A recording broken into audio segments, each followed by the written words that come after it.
الحمد لله الذي أنزله على عبده الكتاب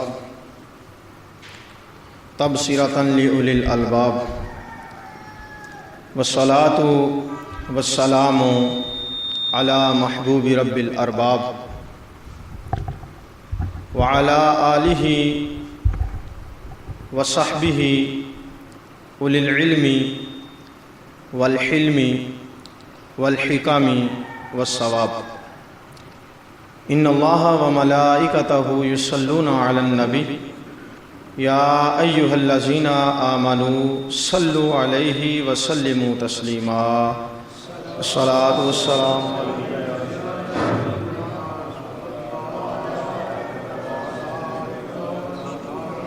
سیدی یا حبیب اللہ.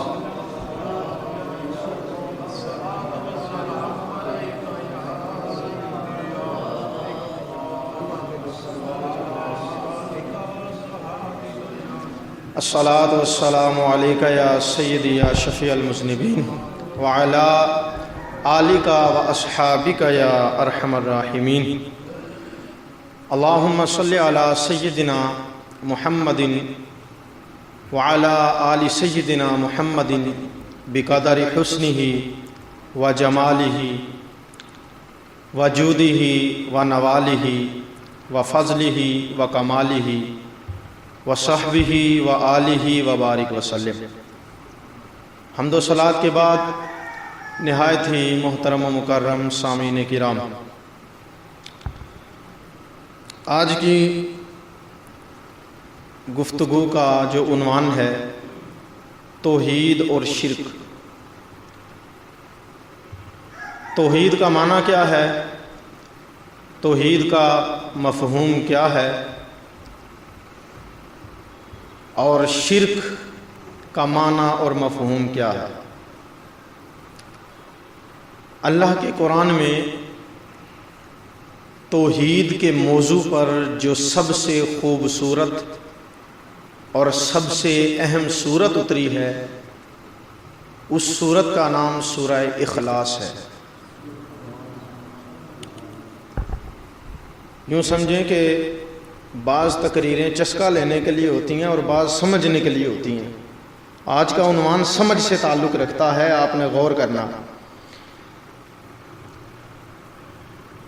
توحید کے عنوان پر جو سب سے بڑا مضمون قرآن میں نازل ہوا وہ ہے سورہ اخلاص.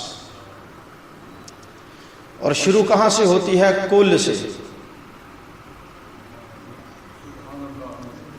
شروع کہاں سے ہوتی ہے؟ سورت توحید ہے، سورہ اخلاص ہے. اور اس سورت میں اللہ کی وحدانیت کا، اللہ کی توحید کا، اللہ کی یکتائی کا عنوان ہے. لیکن سورت کا جو پہلا لفظ ہے وہی ذکر مصطفیٰ سے شروع ہو رہا ہے.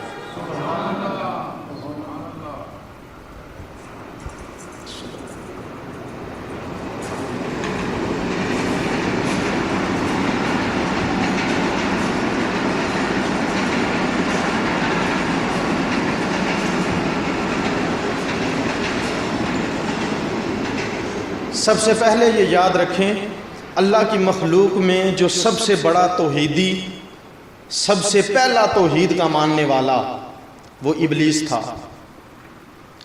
اور جس طرح کی توحید اور جس طرح کا رب کی یکتائی کا دعوے دار شیطان تھا، کوئی اور نہیں ہو سکتا. 40 کروڑ سال تک اس نے اللہ کو سجدے کیے. زمین کا کوئی چپا ایسا نہیں ہے جہاں اس کے سجدے کا نقش موجود نہ ہو. اور توحید کا سب سے بڑا دعوے دار شیطان تھا. لیکن جب اللہ رب العزت نے حضرت آدم علیہ السلام کو بنا کر اس کے سامنے کیا اور کہا کہ اسے سجدہ کرو، تو بولیے وہ جو ساری زندگی رب کو سجدے کرتا رہا ہے، وہ رب کو سجدے کرنے کی وجہ سے لعنتی نہیں بنا. توجہ ہے سب کی؟ وہ رب کو سجدے کرنے کی وجہ سے لعنتی نہیں بنا، وہ نبی کو نہ کرنے کی وجہ سے لعنتی ہوا۔ وہ نبی کو، اس کا مطلب ہے صرف اللہ کو سجدے کرنے سے توحید نہیں بنتی، صرف اللہ ہی کو واحد مان لینے سے اور اللہ ہی کو ایک ماننے سے اور اللہ کے ذکر کے رٹے لگانے سے توحید نہیں بنتی، اور توحید بچتی بھی نہیں ہے جب تک اللہ کے بتائے ہوئے محبوب بندوں کی بھی تعظیم نہ کی جائے۔ توحید، اکیلی توحید کا کنسیپٹ ہی کوئی نہیں، تصور ہی کوئی نہیں۔ دیکھیں نا، لا الہ الا اللہ کیا ہے؟ یہ توحید ہے، اللہ کا ذکر ہے۔ تو جو ساری زندگی لا الہ الا اللہ پڑھے گا مسلمان بن جائے گا؟ جب تک اللہ کے نام کے ساتھ مصطفیٰ کا نام نہیں لے گا، جب تک لا الہ الا اللہ کے ساتھ محمد الرسول اللہ کا عنوان نہیں جپے گا، تب تک اس کی وحدانیت اور توحید بھی مکمل نہیں ہوتی۔ دیکھیے سورہ اعراف پارہ نمبر 8 آیت نمبر 11، خالق کائنات نے ارشاد فرمایا وَلَقَدْ خَلَقْنَاكُمْ ثُمَّ صَوَّرْنَاكُمْ، اور ہم نے تمہیں پیدا کیا پھر تمہاری صورت بنائی، ثُمَّ قُلْنَا لِلْمَلَائِكَةِ، پھر ہم نے فرشتوں سے کہا اسجدوا، سجدہ کرو، لِآدَمَ، آدم کو، آدم کو سجدہ کرو، آدم کو سجدہ کرو، فسجدوا الا ابلیس، سب نے سجدہ کیا سوائے ابلیس کے۔ اور آگے سورہ ہجر آیت نمبر 31 میں فرمایا فَإِذَا سَوَّيْتُهُ وَنَفَخْتُ فِيهِ مِن رُوحِي فَقَعُوا لَهُ سَاجِدِينَ، میں نے فرشتوں سے پہلے ہی کہہ رکھا تھا کہ جب میں اس میں روح پھونکوں اور اس کو زندگی دوں فوراً اسے سجدہ کرنا۔ فسجد الملائکۃ کلھم اجمعون، تمام فرشتوں نے اکٹھے ہو کر سجدہ کیا، الا ابلیس ابا ان یکون مع الساجدین، سوائے ابلیس کے کہ اس نے انکار کر دیا کہ وہ سجدہ نہیں کرے گا، اس نے انکار کر دیا سجدہ نہیں کرے گا۔ قال یا ابلیس ما لک الا تکون مع الساجدین، اللہ رب العزت نے ارشاد فرمایا اے ابلیس تو نے اسے سجدہ کیوں نہیں کیا؟ قالا، تو ابلیس نے کہا لم اکن لاسجد لبشر، میں بشر کو سجدہ کیوں کروں؟ خلقتہ من صلصال من حمأ مسنون، تو نے بدبودار بجتی ہوئی مٹی سے اسے بنایا ہے۔ اللہ نے فرمایا فخرج منہا فإنک رجیم، نکل جا تو مردود اور لعنتی ہے۔ شیطان نے کیا کہا تھا کہ تو نے اسے مٹی سے، بدبودار مٹی سے بنایا ہے۔ یہ بات شیطان نے سچی کی تھی کہ جھوٹی؟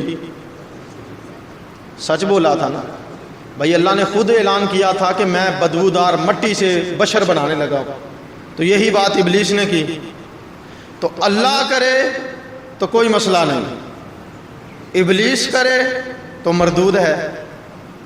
سمجھیں بات کو، اللہ نے بھی وہی بات کی کہ میں بدبودار مٹی سے بنانے والا ہوں، ابلیس نے بھی وہی کہا میں بدبودار مٹی سے بنانے والا ہوں، لیکن رب نے کہا ابلیس نکل جا مردود ہو کے، تو لعنتی ہے، اس لیے کہ جب تو اس کی صفت کو بیان کرتا ہے تو شان کو گھٹانے کے لیے کرتا ہے، جب میں کہتا ہوں تو شان کو بڑھانے کے لیے کہا کرتا ہے۔ یہ فرق ہے تیرے اور میرے اندر، میں مالک ہوں جیسے بھی کہوں، میں شان بڑھاتا ہوں اور تو شان کو گھٹاتا ہے۔ تو یہ ہے اللہ کی وحدانیت اور شیطان کے موحد ہونے کا حال۔ اس کا مطلب ہے جو جسے کہا جائے اللہ کو سجدہ کرو، اللہ کی تعظیم کرو، تو وہ کرے تو اس کی توحید قبول۔ توجہ سے سننا بات، بہت بڑا مسئلہ عرض کر رہا ہوں۔ کہو کہ اللہ کو سجدہ کرو، اللہ کا ذکر کرو، تو بندہ کرے، اور جب کہا جائے نبی کا ادب کرو تو نہ کرے، تو وہ توحید کامل وہ توحید مقبول، توحید وہی مقبول ہے جس پر جبریل کھڑا رہا، جس پر اسرائیل قائم رہا، جس پر سارے نوری قائم رہے۔ انہوں نے کہا مولا تجھے سجدہ کرتے تھے، تو ہمارا رب تھا، تو نے کہا اس کی تعظیم کرو۔ اس نے یہ دیکھا ہے مٹی سے بنا ہے، اس نے بننے والا دیکھا ہے، اور جبریل سے لے کے سب فرشتوں نے بننے والا نہیں دیکھا، بنانے والے کو دیکھا، سب نے بنانے والے کو دیکھا۔ تو توحید کامل وہی ہے کہ جس میں خالق کی بات بھی مانی جائے اور خالق جن کو منوانا چاہے ان کی ذات بھی مانی جائے۔ ایک مسئلہ یاد رکھیے گا، حضور کی امت میں کوئی بندہ زندگی میں کبھی مشرک نہیں ہو سکتا۔ یہ میرے پاس جو کتاب ہے شرح عقائد نسفیہ، درس نظامی کے 6 سال میں یہ کتاب پڑھائی جاتی ہے، عربی کی کتاب ہے عقائد کی، اور اہل تشیع کے علاوہ کوئی عالم ایسا نہیں جو یہ کتاب نہ پڑھتا ہو۔ ہر مکتبہ فکر میں یہ کتاب پڑھائی جاتی ہے، اور اس میں جو شرک کی تعریف لکھی ہے وہ یہ ہے: اثبات الشریکی فی الالوہیۃ بمعنی واجب الوجود او بمعنی استحقاق العبادہ۔ شرک یہ ہے کہ جس طرح اللہ کو ازلی، ابدی، سرمدی، حی قیوم، ہمیشہ سے ہمیشہ تک مانا جاتا ہے، اس طرح اللہ کے سوا کسی اور کو مانا جائے تو یہ شرک ہے۔ اللہ ازل سے ہے، ابد تک ہے، اللہ ہمیشہ سے ہے، ہمیشہ تک ہے، اور نہ اس کی کوئی ابتدا ہے نہ اس کی کوئی انتہا ہے۔ جس طرح یہ اللہ کی صفتیں ہیں نا، اس طرح کسی اور کو کہا جائے کہ یہ بھی ازلی ابدی ہے، یہ شرک ہوتا۔ مسئلہ سمجھ آ رہا ہے؟ اور دوسری تعریف شرک یہ ہے: او بمعنی استحقاق العبادہ، جس طرح اللہ کو رب مانتے ہوئے سجدہ کیا جاتا ہے، اس طرح اللہ کے علاوہ کسی کو رب مانتے ہوئے سجدہ کیا جائے۔ یہ دو چیزیں شرک ہیں۔ اللہ ہمیشہ سے ہے، ہمیشہ تک، اس طرح کسی اور کو مانو تو شرک ہے۔ اللہ رب ہے، اس طرح کسی اور کو رب مان کر سجدہ کرو تو یہ شرک ہے۔ یہ دو تعریفیں ہیں شرک کی۔ اس کے علاوہ کوئی بھی عمل کر لو، گناہ ہو سکتا ہے، حرام ہو سکتا ہے، لیکن کفر اور شرک صرف دو چیزیں ہیں: اللہ کو رب مان کر جس طرح سجدہ کیا جائے اس طرح کسی اور کو کرو تو یہ شرک ہے، رب مان کر۔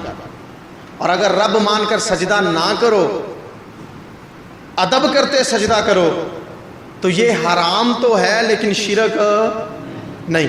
اور یہ حرام بھی اس امت میں ہے، پچھلی امتوں میں حرام، جس طرح فرشتوں نے آدم کو سجدہ کیا لیکن مشرک نہیں ہوئے، حضرت یوسف کے والدین اور بھائیوں نے حضرت یوسف کو سجدہ کیا لیکن مشرک نہیں ہوئے۔ اور اس امت میں اگر کوئی اللہ کے سوا کسی کو سجدہ کرے تو ہے وہ بھی حرام، کرنا نہیں چاہیے، ناجائز ہے۔ لیکن شرک کیوں؟ اس لیے کہ شرک تو تب ہوگا جب خدا سمجھ کے سجدہ کرے۔ تو حضور کی امت میں ان پڑھ سے ان پڑھ، جاہل سے جاہل بندہ بھی ہو، اسے بھی پتا ہے خدا خدا ہے، خدا جیسا کوئی ہو ہی نہیں سکتا، اسے بھی یہ معلوم ہے۔ لہذا حضور کی امت میں کوئی مشرک نہیں ہو سکتا۔ آئیے میں حدیث پاک دلیل کے طور پہ پیش کرتا ہوں۔ امام بخاری نے اسے روایت کیا، سنن ترمذی نے اسے روایت کیا، اور امام بہقی نے سنن الکبریٰ میں اسے روایت کیا۔ عن عقبہ بن عامر رضی اللہ تعالیٰ عنہ، حضرت عقبہ بن عامر بیان کرتے ہیں، قال، فرمایا، خرج رسول اللہ صلی اللہ علیہ وسلم یوما، ایک دن حضور حجرے سے نکلے، فصلی علی اہل احد صلاتہ، حضور علیہ السلام نے احد کے میدان میں جا کر شہدائے احد کی نماز جنازہ ادا کی۔ شہدائے احد کی تدفین کے بعد ان کی نماز جنازہ ادا کی۔ ثم انصرف الی المنبر، اور پھر حضور ممبر پہ براجمان ہوئے۔ فقال انی فرتکم وانا شہید علیکم، حضور نے فرمایا میں ان قریب جانے والا ہوں اور میں تم سب پر گواہ ہوں، میں تم سب پر گواہ ہوں۔ انی واللہ لانظر الآن الی حوضی، ممبر پر بیٹھ کے حضور نے فرمایا مجھے اللہ کی قسم ہے میں اس منبر پر بیٹھے ہوئے اپنا حوض کوثر سامنے دیکھ رہا ہوں. حوض کوثر میرے سامنے، پردے ہٹا دیے گئے. وَإِنِّي قَدْ أُعْطِيتُ خَزَائِنَ مَفَاتِيحَ الْأَرْضِ، اور مجھے زمین کے خزانوں کی چابیاں عطا فرمائی گئی، میرے ہاتھ میں ہے. اگلا جملہ میرے نبی کا سنے کمال کر دیا. حضور کو پتا تھا کچھ ملے ملوانے ایسے آئیں گے جو میری امت پر شرک کے فتوے بھی لگائیں گے. حضور نے 1400 سال پہلے اس فتوے کی جڑ کو ہی کاٹ ڈالا. فرمایا واللہ ما اخاف علیکم ان تشرکوا بعدی ولکنی اخاف علیکم ان تنافسوا فیہا. فرمایا مجھے اللہ کی عزت کی قسم ہے، میں اس بات پر مطمئن ہوں، میں اس بات پر بے خوف ہوں، میری امت میرے بعد شرک کر ہی نہیں سکتی ہے. میری امت میرے بعد مشرک نہیں بن سکتی، شرک نہیں ہو سکتا. اور فرمایا شیطان اس چیز سے مایوس ہو چکا ہے کہ میری امت میں کوئی بندہ کلمہ پڑھنے کے بعد مشرک. بھائی اگر حضور کے آنے کے بعد بھی دنیا نے مشرک ہی بنا ہے تو حضور کے آنے کا کیا فائدہ ہوا؟ حضور تو آئے ہی جڑیں کاٹنے ہیں شرک کی. تو یہ حضور کا سب سے بڑا فائدہ آنے کا یہ ہوا کہ اس امت سے شرک کی جڑیں کاٹ دی گئی اور ختم ہو گئی. تو لہٰذا یہ یاد رکھیے گا، اللہ کو ایک مان کر جس طرح سجدہ کیا جاتا ہے، اس طرح کسی کو اللہ مان کر سجدہ کرے تو یہ شرک ہے. اور جس طرح اللہ ہمیشہ سے ہمیشہ رہے گا، اس طرح کسی اور کو سمجھنا یہ شرک ہے. اس کے علاوہ کوئی چیز بھی شرک. باقی رہی یہ بات کہ بھئی اللہ حاضر ناظر ہے تو نبی کو حاضر ناظر مانو تو یہ بھی شرک ہو گیا ہے کہ ہم نے حضور کو اللہ سے ملا دیا. اللہ علم غیب جاننے والا ہے، حضور جاننے والے ہیں تو شرک ہو گیا، ہم نے حضور کو اللہ سے ملا دیا. توجہ ہے سب کی؟ یہ فتویٰ ہوتا ہے نا. اگر ذہن میں سوال آئے بھئی ہم حضور کو اللہ سے ملا دیتے ہیں، ہم حضور کو، اللہ کرے آپ کا ذوق سلامت ہو، میں بڑا خوبصورت جملہ بولنے لگا ہوں، توجہ سے سننا. لوگ کہتے ہیں ہم حضور کو اللہ سے ملاتے ہیں. توجہ کرنا دوبارہ. لوگ کہتے ہیں ہم حضور کو اللہ سے ملاتے ہیں. نور مسجد میں جمعۃ المبارک کی نماز ادا کرنے کے لیے آنے والے غیور مسلمانوں ذرا غور سے سننا میری بات. لوگ کہتے ہیں ہم حضور کو اللہ سے ملاتے ہیں. میں منبر پر بیٹھ کر اعلان کرتا ہوں، ارے ہم حضور کو اللہ سے نہیں ملاتے. تو 15ویں پارے کی پہلی آیت پڑھ، سبحان الذی اسری بعبدہ.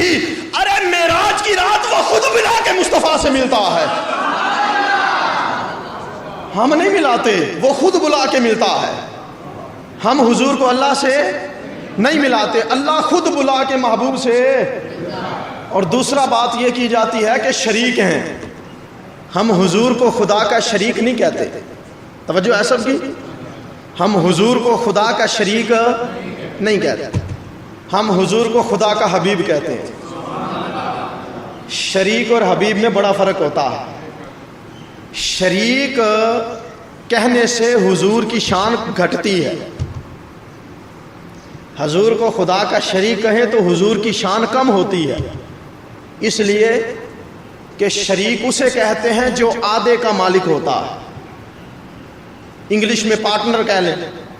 جب آپ کہیں کاروبار کرتے ہیں، کسی کو اپنا شریک ٹھہرا لیتے ہیں کاروبار میں، پارٹنرشپ ہوتی ہے، تو آدھے مال کے مالک آپ ہوتے ہیں، آدھے کا آپ کا شریک ہوتا ہے. ایسا ہی ہے نا؟ شریک وہ ہوتا ہے جو آدھے کا مالک ہوتا ہے اور وہ پارٹنر ہوتا ہے، اور حبیب وہ ہوتا ہے جو سارے کا مالک ہوتا ہے. ہم شریک نہیں حبیب کہتے ہیں، اس لیے کہ مصطفیٰ آدھی کائنات کا مالک نہیں، رب کی کل کائنات کا مالک بن کر آیا ہے. مالک حضور کو بنا دیا رب نے. انا اعطیناک الکوثر، کیا ترجمہ ہے اس کا؟ سونیا جتنے بھی خزانے ہیں، جو کچھ بھی ہے، میں نے سب کچھ تجھے ہی عطا فرما دیا. تو شریک اور حبیب میں فرق. اور پھر اگلا جملہ، شریک کا حال یہ ہے کہ وہ اپنے مال میں تصرف نہیں کرنے دیتا. بھئی آپ کا کوئی شریک ہے بزنس میں، پارٹنر ہے، مثال کے طور پہ ایک دن آپ نے دکان پہ بیٹھنا ہے، ایک دن آپ کے پارٹنر نے بیٹھنا ہے. بعض اوقات ایسے بھی بزنس ہوتے ہیں، ایک دن آپ بیٹھے ایک دن پارٹنر بیٹھے. تو جس دن پارٹنر کی باری ہے بیٹھنے کی، آپ جا کر اپنے مال میں تصرف نہیں کر سکتے، کوئی چیز توڑ نہیں سکتے. شیشے کا کاروبار لے لیں، کپڑے کا کاروبار لے لیں, آپ کہیں جی مجھے اپنے حصے کا شیشہ توڑنے دے گا نہیں. تو شریک کا تو حال یہ ہے ایک شیشہ نہیں توڑنے دیتا, اور حبیب کا حال یہ ہے 14ویں کا چاند بھی توڑنے دیتا. شریک کا حال یہ ہے وہ ایک برتن نہ توڑنے دے, اور حبیب کا حال یہ ہے سونیا تو شریک نہیں حبیب ہے, چاند کو اشارہ کر ٹوٹے میں نہ کر دوں تو تیرا رب کون کہے گا. یہ شریک اور حبیب میں فرق ہے, شریک اور حبیب میں. باقی رہی یہ بات بھئی اللہ حاضر ناظر ہے, حضور حاضر ناظر ہے, شرک ہو گیا ہے. اللہ عالم الغیب ہے, حضور عالم الغیب ہے, شرک ہو جائے گا. اللہ نور ہے, حضور نور ہے, شرک ہو جائے گا. تو سنو, میں قرآن کی آیات اکٹھی کر کے لایا ہوں کہ جس میں جو صفتیں اللہ نے اپنے لیے بیان فرمائی ہیں وہی صفات اس نے اپنے بندوں پر بیان فرمائی. لو سنو, پارہ نمبر 15 سورہ اسراء آیت نمبر 1, اللہ فرماتا ہے انہو هو السمیع البصیر, وہ اللہ ہے سننے والا بھی ہے دیکھنے والا بھی ہے. اللہ سننے والا بھی ہے, سمیع بھی ہے, بصیر بھی ہے. تو سننے والا, دیکھنے والا, سمیع اور بصیر, یہ کس کی صفت ہوئی؟ اللہ کی. اس کا مطلب ہے اگر ہم کسی اور کو سمیع بصیر کہہ دیں گے تو شرک ہو جائے گا. لو سنو قرآن, سورہ دہر آیت نمبر 2 پارہ نمبر 29, اللہ فرماتا ہے فجعلناہ سمیعا بصیرا, ہم نے تمہیں پیدا بھی کیا, ہم نے تمہیں سمیع بھی بنایا, بصیر بھی بنایا. تو بھائی اللہ بھی سمیع بصیر ہے, بندہ بھی سمیع و بصیر ہے. اللہ بھی سننے والا, بندہ بھی سننے والا, اللہ بھی دیکھنے والا, بندہ بھی دیکھنے والا. شرک نہیں ہو گیا؟ بولو نا. اگر آپ کہیں شرک ہو گیا تو پھر میرا سوال یہ ہے قرآن شرک کی تعلیم دینے آیا ہے؟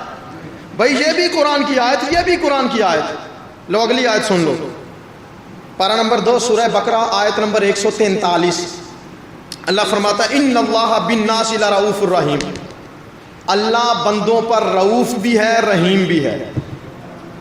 اللہ لوگوں کے لیے رؤوف بھی ہے رحیم بھی ہے. اور سورہ توبہ آیت نمبر 128 اللہ فرماتا ہے حریص علیکم بالمؤمنین رؤوف الرحیم, میرا نبی مومنوں پر رؤوف بھی ہے رحیم بھی ہے. اللہ بھی رحیم ہے, مصطفیٰ بھی رحیم ہے, تو شرک ہوگا؟ اگلی آیت سن لو, اللہ فرماتا ہے واللہ شہید علی ما تعملون, پارہ نمبر 4 سورہ آل عمران آیت نمبر 98, اللہ فرماتا ہے میں تم پر شہید ہوں, گواہ ہوں. میں تم پر, اللہ سب کاموں کا گواہ ہے, اللہ جانتا ہے, اللہ گواہ ہے. اور سورہ بقرہ آیت نمبر 143 میں فرمایا وَيَكُونَ الرَّسُولُ عَلَيْكُمْ شَهِيدًا, میرا مصطفیٰ بھی تم پر گواہ ہے, میرا محبوب بھی تم پر. بھئی اللہ بھی گواہ, محبوب بھی گواہ, شرک نہیں ہو گیا؟ اگلی آیت سنیے, سورہ بقرہ 3 پارہ, اللہ رب العزت ارشاد فرماتا ہے انت مولانا فانصرنا علی القوم الکافرین, اے اللہ تو ہمارا مولا ہے, تو ہمارا. سورہ بقرہ میں کہا اللہ مولا ہے. اور آئیے سورہ تحریم آیت نمبر 28 میں خالق کائنات نے فرمایا فإن اللہ ہوا مولاہ و جبریل و صالح المومنین, تمہارا مولا اللہ بھی ہے, تمہارا مولا میرا جبریل بھی ہے, اور تمہارا مولا میرا ہر مومن بندہ بھی ہے.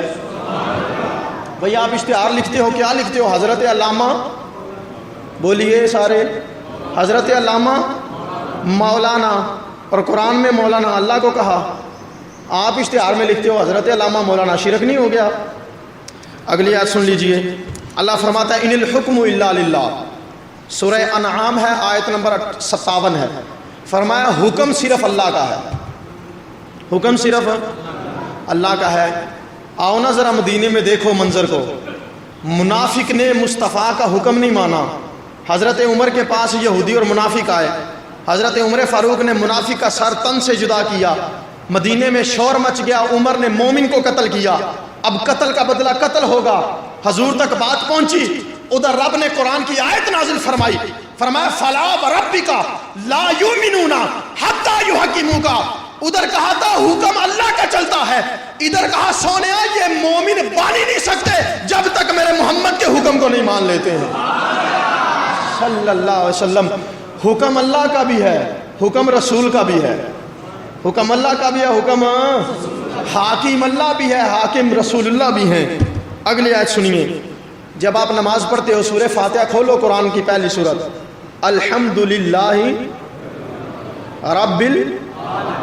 رب کا ایک معنی ہوتا ہے پیدا کرنے والا، ایک معنی ہوتا ہے پالنے والا، تمام جہانوں کا پالنے والا، یہی ترجمہ کرتے ہو نا، الحمدللہ رب پالنے والا۔ اور سورہ اسراء میں اللہ فرماتا ہے اپنے ماں باپ کے لیے دعا کیا کرو، رب ارحمہما کما،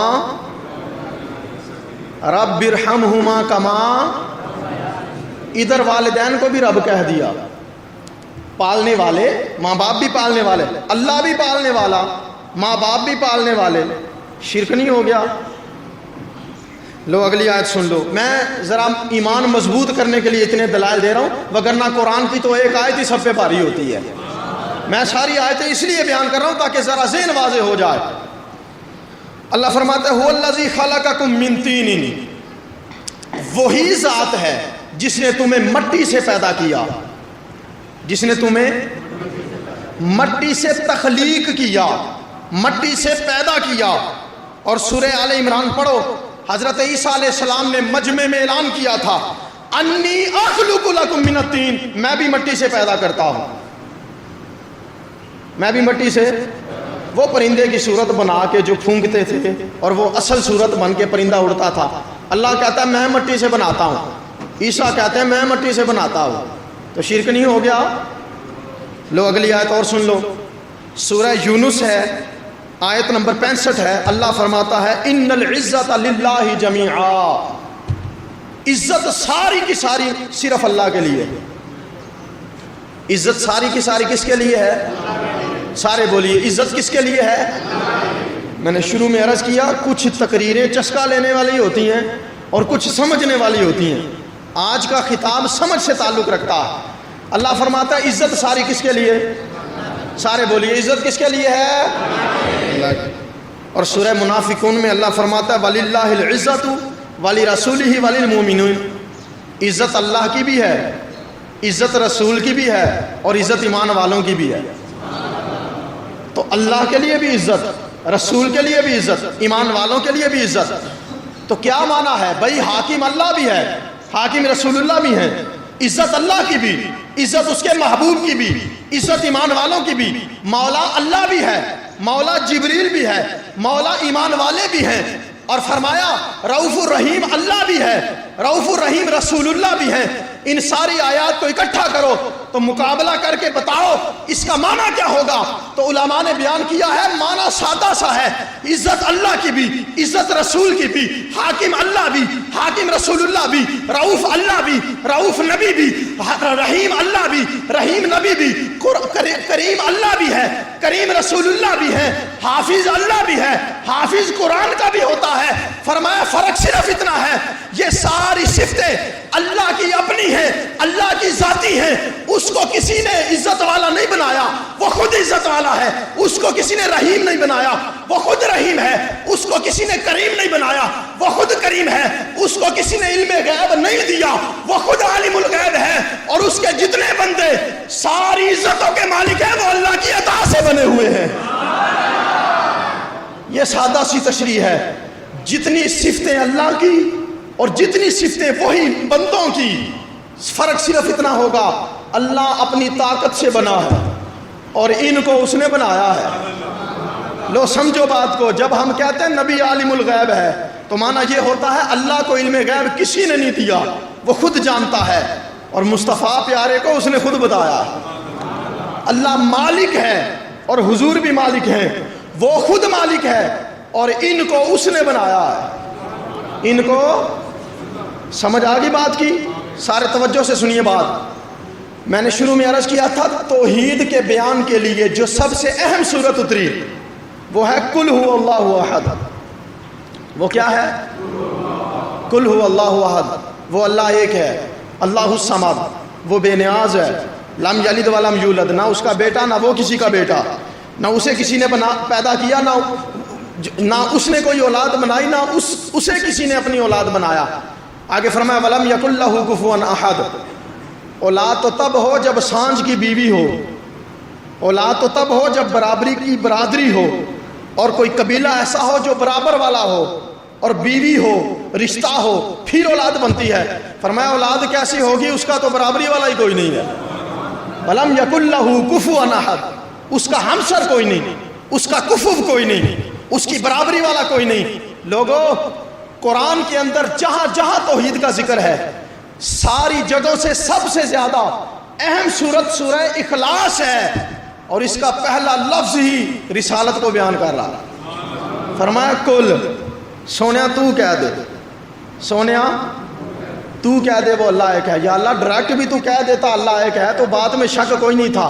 فرمایا ڈائریکٹ مجھے کہے نا اللہ ایک ہے, اللہ ایک ہے, تو میں اس کی توحید کو مانتا ہی نہیں جب تک مصطفیٰ سے سن کے نہ کہے. فرمایا جب تک میرے محبوب کی زبان پر یقین رکھتے ہوئے. لو, اسی کی دلیل ایک اور حدیث سے میں دے دیتا ہوں. شفاعت کرنے والا کون ہے؟ من ذا الذی یشفع. آیت الکرسی میں اللہ فرماتا ہے کون ہے جو اللہ کی بارگاہ میں شفاعت کرے اللہ کے بغیر؟ کوئی ہے؟ آؤ, بخاری کی حدیث ہے, حضور فرماتا ہے میں کروں گا سجدہ, اللہ کہے گا ارفع راسک, سونیا سر اٹھا, وشفع تشفع, تو شفاعت کر میں تیار ہوں, تو سفارش کر میں بخشنے کو تیار ہوں. مولا بخشنا تو نے ہے, بندے تیرے ہیں, بنایا تو نے ہے, ڈائریکٹ بخش دے, ڈائریکٹ شفاعت کر دے. فرمایا ڈائریکٹ تو مولوی کا منہ ہی نہیں ہے بخشنے والا. فرمایا یہ میرا محبوب ہے, ان سب کے دل کالے ہیں, جب یہ آئیں گے مصطفیٰ کا دامن پکڑتے ہوئے تو میں یہ نہیں دیکھوں گا تیرا منہ کالا ہے, میں یہ دیکھوں گا مصطفیٰ کا چہرہ نور والا ہے. صلی اللہ علیہ وسلم.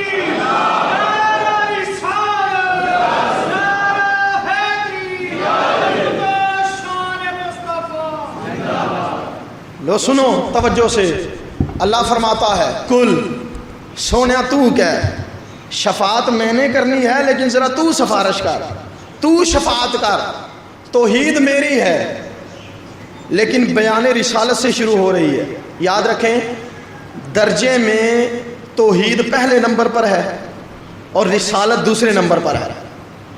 ذرا غور کرنا ہے, درجے میں توحید پہلے نمبر پر, رسالت دوسرے نمبر پر, لیکن ایمان میں اور ماننے میں رسالت پہلے نمبر پر, توحید دوسرے نمبر پر ہے. لو سادہ سی مثال, میں عقلی مثال دیتا ہوں آپ. سورج ہے, ابھی ذرا دیکھیں سورج چڑھا ہوا ہے کہ نہیں, کیسے پتا چلا آپ کو؟ دھوپ دیکھ کر.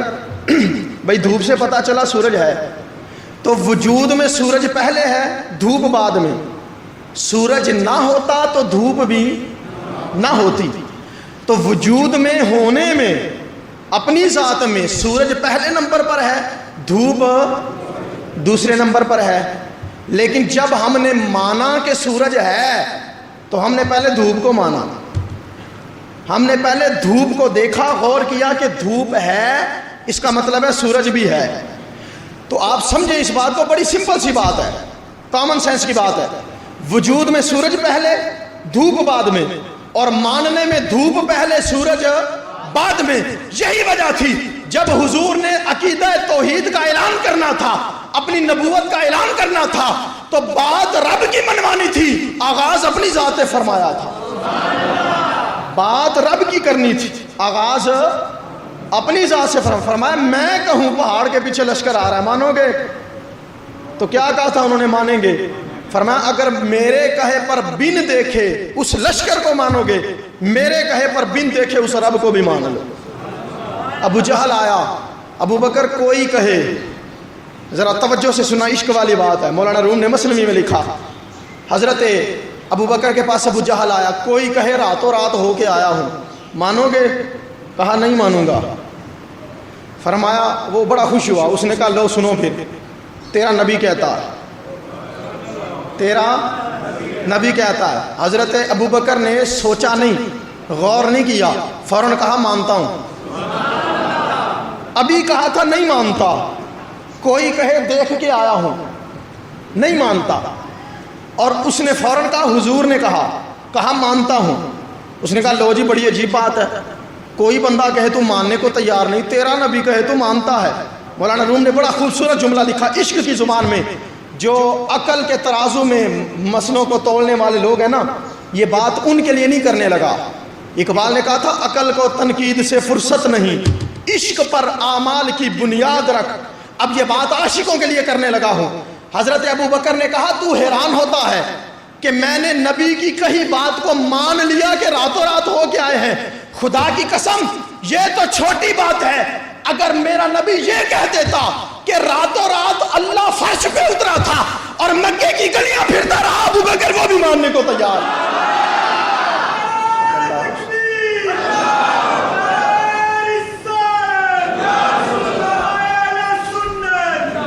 فرمایا سن، یہ تو چھوٹی بات تو نے کی ہے. وہ کہے کہ وہ آیا تھا، کیونکہ ہم تو اسے جانتے نہیں، ہم نے تو اسے بھی اس کے کہنے پہ مانا.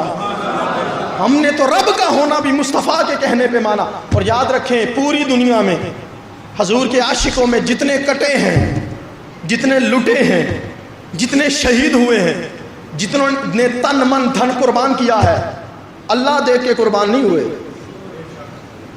اللہ کو تو کسی نے دیکھا ہی نہیں ہے، اور حضور کے سوا سر کی آنکھوں سے دنیا میں کوئی دیکھ سکتا بھی نہیں ہے. جنت میں دیکھیں گے انشاءاللہ، دنیا میں کوئی دیکھ. تو جتنے کٹے ہیں خدا دیکھ کے نہیں کٹے، مصطفیٰ دیکھ کے کٹے ہیں. جتنے لٹے ہیں، جنہوں نے سب کچھ قربان کیا ہے، خدا دیکھ کے نہیں کیا، حضور کے جلوے دیکھ کے کیا. تو میں اس کا پوائنٹ کیا بیان کرنا چاہتا ہوں کہ توحید بھی وہی قابل قبول ہے جس میں رسالت کا مفہوم ساتھ ملا ہوا ہو، جس میں رسالت ساتھ ملی ہوئی ہو. دیکھیں نا، اللہ کو ہندو بھی مانتے ہیں، یہودی بھی مانتے ہیں، عیسائی بھی مانتے ہیں، سکھ بھی مانتے ہیں، بدھ مت بھی مانتے ہیں. سارے مذہب جتنے بھی دنیا میں اللہ کو ایک مانتے ہیں. اگر آپ کہیں کہ نہیں عیسائی 3-4 خداؤں کو مانتے ہیں یا مختلف ان کے شریک بہت زیادہ ہیں، بتوں کو مانتے ہیں، تو پھر یہودی تو ایک ہی مانتے ہیں. یہودی اللہ کو ایک مانتے ہیں، تو مسلمان ہیں نہیں. اس لیے کہ اللہ کو تو مانتے ہیں، رسول اللہ کو کوئی نہیں مانتے. تو اللہ کو ایک ماننا کافی نہیں، صرف اللہ کو ایک ماننا کافی نہیں جب تک حضور کو نہ مانا جائے. اور پھر یہ قرآن کی آیات پڑھ کے میں نے آپ کے سامنے عرض کیا کہ جو صفات اللہ کی ہیں وہی صفات اگر بندوں کے لیے بولی جائیں تو اس کا مفہوم شرک کا نہیں لینا چاہیے. وہ علم سے پیدل لوگ ہیں، عقل سے پیدل ہیں کہ جو کہیں گے اللہ حاضر و ناظر ہے، رسول حاضر و ناظر ہے، شرک ہو گیا. نہ بھائی، اللہ حاضر و ناظر ہے اپنی طاقت سے، اور حضور حاضر و ناظر ہیں اللہ کے بنانے سے. اللہ کے بنانے سے جس طرح عزت اللہ کے لیے بھی ہے، اللہ کے رسول کے لیے بھی ہے. اب اگلی بات، اللہ کی توحید کو ماننے کے لیے رسول کی رسالت کے علاوہ راستہ ہی کوئی نہیں ہے. دیکھیں نا، ہمارا ڈائریکٹ رابطہ اللہ سے تو ہو ہی نہیں سکتا. ڈائریکٹ رابطہ ہمارا اللہ سے، ہمیں کیسے پتہ چلے گا اللہ ایک ہے، اللہ وحدہ لا شریک ہے؟ تو ہم نے جو کچھ جتنا بھی مانا حضور کے کہنے سے ہی مانا نا، حضور کے کہنے سے مانا. تو اللہ کی صفات کو حضور کی صفات ماننا یہ شرک نہیں ہے. سادہ سی بات کرنے لگا ہوں، لا الہ الا اللہ کے ساتھ ہی محمد رسول اللہ پڑھا جائے تو یہ شرک نہیں توحید ہے. یہ شرک نہیں، بولیے توحید ہے. اور ساری زندگی احادیث کا ذخیرہ اٹھا کے دیکھیے، جب بھی صحابہ سے حضور کوئی سوال کرتے تھے صحابہ ایک ہی جواب دیتے تھے، واللہ ورسولہ اعلم. سونیا ہم کچھ نہیں جانتے، یا خدا جانے یا مصطفیٰ جانے. تو اللہ بھی جانتا ہے، حضور بھی جانتے ہیں، تو یہ شرک ہوا. تو لا الہ الا اللہ کے ساتھ محمد رسول اللہ پڑھنا یہ شرک نہیں توحید ہے. اور واللہ ورسولہ اعلم کہنا یہ شرک نہیں توحید ہے. بولیے شرک نہیں توحید ہے. میں اگلی بات کروں، آدم کا حضور کا نام لے کر توبہ کرنا یہ شرک نہیں توحید ہے. اور رب کا اس وسیلے کو مانتے ہوئے توبہ کا اعلان کرنا یہ شرک نہیں توحید ہے. حضرت ابراہیم علیہ السلام کا آگ میں سلامت رہنا نور مصطفیٰ کی وجہ سے یہ شرک نہیں توحید ہے. حضرت اسماعیل علیہ السلام کا کاٹنے والی چھری کے نیچے بھی محفوظ رہنا مصطفیٰ کے نور کے وسیلے سے یہ شرک نہیں توحید ہے. اگر میں اگلا جملہ بولوں، قرآن رب کا ہے، کلام رب کا ہے، لیکن اس کی جو سب سے بڑی صورت ہے وہ بنی اسرائیل کے ایک ولی کی گائے کی نسبت سے، اس کا نام سورہ بقرہ ہے۔ کلام رب کا ہے، سورت کا نام بقرہ ہے، یہ شرک نہیں توحید ہے؟ یہ شرک نہیں، بولیے توحید ہے۔ کلام خدا کا، سورت کا نام یوسف، یہ شرک نہیں توحید ہے۔ قرآن رب کا کلام، سورت کا نام یونس، یہ شرک نہیں توحید ہے۔ کلام خدا کا، سورت کا نام یاسین ہے، یہ شرک نہیں توحید ہے۔ کلام رب کا ہے، سورت کا نام محمد ہے، یہ شرک نہیں توحید ہے۔ کلام خدا کا ہے اور سورت کا نام یوسف ہے، یہ شرک نہیں توحید ہے۔ ارے اگلا جملہ سنو، قرآن سارے کا سارا رب کا کلام ہے، نکلا زبان مصطفیٰ سے ہے، یہ شرک نہیں توحید ہے۔ کلام خدا کا نکلا حضور کی زبان سے، نکلا، کہا کل، سونیا تو کیا، سونیا تو کیا، اور حضور نے تو قسم اٹھا کے کہہ دیا تھا میری امت شرک ہی نہیں کر سکتی۔ ایک دوست ہیں ہمارے، تو ان سے گفتگو ہوئی، وہ کہتے ہیں جی امت میں شرک ہو سکتا ہے۔ میں نے کہا جی حدیث پڑھ کے سنا رہا ہوں، حضور نے قسم اٹھا کے کہا کوئی نہیں ہو سکتا، میری امت کلمہ پڑھنے کے بعد مشرک نہیں بن سکتی۔ کہا جی یہ حکم صحابہ کے لیے تھا، یہ حکم، ذہن میں سوال آ سکتا ہے کہ حضور نے جو کہا مجھے قسم ہے تم شرک نہیں کرو گے میرے بعد، تو یہ حکم حضور نے صحابہ کو کہا تھا کہ صحابہ شرک نہیں کریں گے۔ میں نے کہا پیارے بھائی، اگر سوچنے کا یہی مقام رہا اور اگر مسئلوں سے نقطے اخذ کرنے کا تیرا یہی لہجہ رہا تو پھر نماز بھی تجھ پر معاف ہے، کیونکہ اقیموا الصلاۃ و آتوا الزکاۃ یہ تو حضور نے صحابہ کو کہا تھا، پھر تو بھی نماز چھوڑ دے چھٹکارا ہو جائے گا۔ پھر حج بھی صحابہ کے لیے آیا تھا، کیونکہ مخاطبین اول صحابہ تھے، تو پھر سارا دین صحابہ کے لیے تھا، دین تو قیامت تک حضور کے ہر امتی کے لیے ہے۔ تو یہ حکم صحابہ کے لیے تو سوچنے کا سوال ہی پیدا نہیں ہوتا کہ وہ شرک کریں گے۔ بھائی جس نے اویس نے حضور کا نام سن رکھا تھا وہ کبھی شرک میں مبتلا نہیں ہو سکتا، تو جس صدیق نے چہرہ و دعا دیکھ رکھا تھا وہ کیسے شرک میں مبتلا ہو سکتا؟ تو صحابہ نے تو حضور کے جلوے دیکھے تھے، ان کے لیے تو مشرک ہونے کا سوال ہی نہیں بنتا۔ تو حضور نے صحابہ کے لیے نہیں کہا تھا، حضور نے ہمارے لیے کہا تھا، فرمایا مجھے رب کی قسم ہے میری امت کبھی مشرک نہیں ہو سکتی، کبھی شرک میں مبتلا نہیں ہو سکتی۔ نماز خدا کی ہے اور اس میں ذکر مصطفیٰ کا ہے، یہ شرک نہیں توحید ہے؟ بولیے شرک نہیں، نماز خدا کی، ذکر مصطفیٰ کا۔ السلام علیکہ ایھا النبی، یہ نبی کون ہے؟ یہ آمینہ کا لال ہے، یہ زہرا کا بابا ہے، یہ حسنین کا نانا ہے، یہ انہی کو سلام کرتے ہو ہر نماز کے آخر میں۔ نماز خدا کی، ذکر مصطفیٰ کا، اور صرف مصطفیٰ کا ہی نہیں، آل مصطفیٰ کا۔ اللہم صلی علی محمد وعلی، حسین کا ذکر بھی ہے، حسن کا ذکر بھی ہے، زہرا کا ذکر بھی ہے، مولا علی کا ذکر بھی ہے، حضور کی نسل کے ہر سید کا ذکر بھی ہے۔ اللہم صلی علی محمد وعلی آل محمد کما صلیت علی ابراہیم وعلی، حضور کے ابا جی حضرت عبداللہ کا ذکر بھی ہے۔ آل ابراہیم کون ہے؟ حضور کے والدین ہیں، حضور کے آباء و اجداد ہیں، حضور کی اماں جی کا ذکر بھی ہے۔ نماز خدا کی، ذکر اس کے پیاروں کا، یہ شرک نہیں۔ بھائی میں اگلی بات کروں، نماز خدا کی ہو اگر ذکر شیطان کا بھی ہو تو شرک نہیں ہوتا۔ سنا کے بعد کیا پڑھتے ہو آپ؟ اعوذ باللہ من الشیطان الرجیم، تو شرک ہو گیا؟ بولیے۔ تو جب شیطان کا نام لینے سے شرک نہیں ہوتا تو محبوب رحمان کا نام لینے سے شرک کیسے ہوگا؟ ان کا ذکر شرک۔ لو سنو، ہائے، صحابہ آئے حضور کے پاس، بڑے ایمان افروز روایت آپ کے سامنے عرض کرنے لگا۔ صحابہ حضور کی خدمت میں آئے اور آ کے عرض کی حضور ہم نماز پڑھتے ہیں لیکن نماز میں طرح طرح کے خیال آتے ہیں، عجیب عجیب قسم کے، تو ہم پریشان ہیں، وسوسے آتے ہیں، تو کوئی دعا فرمائیے۔ نماز میں خیال آتے ہیں، نماز میں خیال ہے، لیکن حضور علیہ السلام کی جو تعلیم ہے امت کے لیے وہ یہ ہے، برا خیال آئے تو اسے ہٹا دو اور اچھا خیال آئے تو اس پہ طبیعت کو جما دو۔ اچھا خیال، بھائی جب ہم کہیں گے 4 رکعت نماز سنت، سنت رسول اللہ کی، تو رسول اللہ کا خیال نہیں آئے گا؟ جب ہم کہیں گے اللہ اکبر تو ہمیں خیال نہیں آئے گا کہ اس طرح حضور نے کہا تھا؟ جب ہم قیام کریں گے تو خیال نہیں آئے گا کہ قیام حضور کی کرنا سنت ہے؟ صحابہ آئے، کہا حضور قرآن میں نماز کا حکم آ گیا ہے، پڑھنے کا طریقہ نہیں بتایا گیا، ذرا فرمائیے نماز پڑھنی کیسے ہے؟ میرے نبی نے فرمایا صلو کما رأیتمونی اصلی، فرمایا جس طرح میں کرتا جاتا ہوں میری نقل اتارتے جاؤ تمہاری عبادتیں ہوتی جائیں گی۔